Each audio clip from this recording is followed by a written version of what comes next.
Coach David here with Metro Jiu-Jitsu, and winter has made a comeback here in the Motor City. It's cold. I was enjoying the warm weather yesterday. Anyway, some comment. I had this question comes up a lot, right? And I'm going to talk about a specific question, but then we're going to take it a little bit broader. And it was saying, one of my members asked me, "Hey, Coach, he just started, I think, last week, 2 weeks ago. How do I get my cardio up for Jiu-Jitsu?"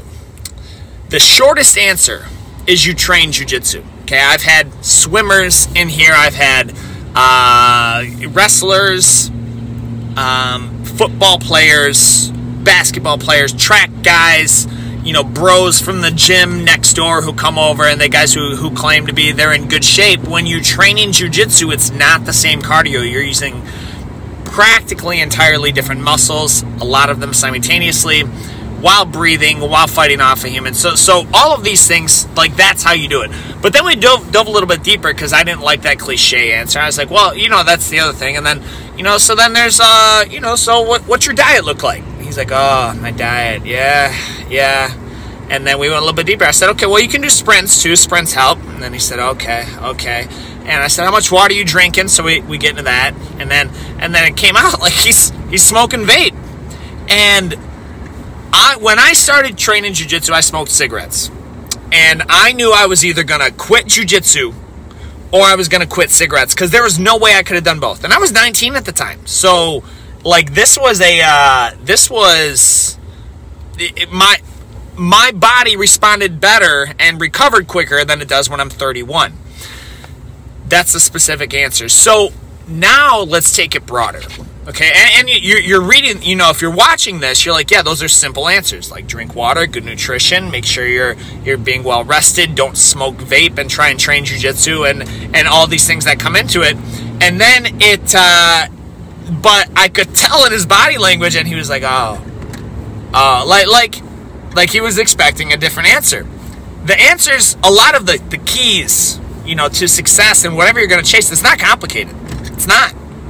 And a lot of times people just don't want to put in the work to do it.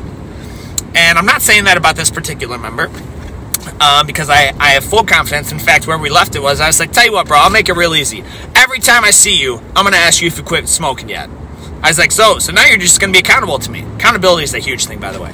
But if you're going to ask somebody for advice and you think you know the answer, be prepared to take action on it.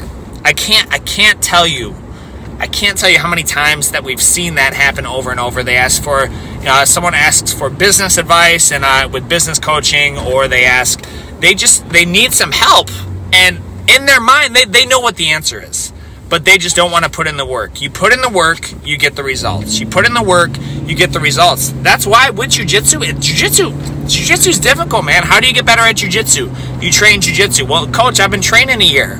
Like, a year in Jiu-Jitsu is the equivalent of saying, hey, like, I went to med school for 6 months. Why am I not a doctor yet? Because you didn't even just start. Like, after a year of training Jiu-Jitsu, you are... on one of the calls I was on yesterday, I've been thinking about this so much. He said there's 4 different stages of competency in anything, and one is unconscious ignorance. You have no idea how ignorant you are. The second one is conscious ignorance. You realize you're ignorant. You realize how little you know. The next one is conscious competence. Like, I realize I'm getting pretty good at this. And then unconscious competence is like, it's just second nature. You don't even realize that you're doing it. That's that muscle memory. That's that mastery level. And after a year of Jiu-Jitsu, you're still at that unconscious ignorance level. Unconscious incompetence. And so whatever you're chasing, whatever success you're going for, whether it's school or business, or maybe, man, they don't give enough credit. Maybe you're just a stay-at-home wife and you want to be the best stay-at-home wife there ever was. Because, like that's what you want to do. And there's a lot of honor in that position. And you're like, I just want to look for some tweaks for these things. Whatever that is, I don't know what that is for you. But if you're going to ask for advice, get ready to take it. Don't expect it to be don't expect 6-minute abs, to use the cliche of TV marketing back in the 90s. So, guys, I'm Coach David with Metro Jiu-Jitsu. I hope that helps.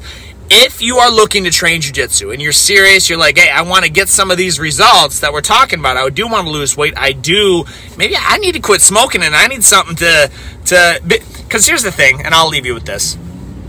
I talk with guys who like to, we get some young kids in here and they're trying to replace some toxic habits with some healthier habits.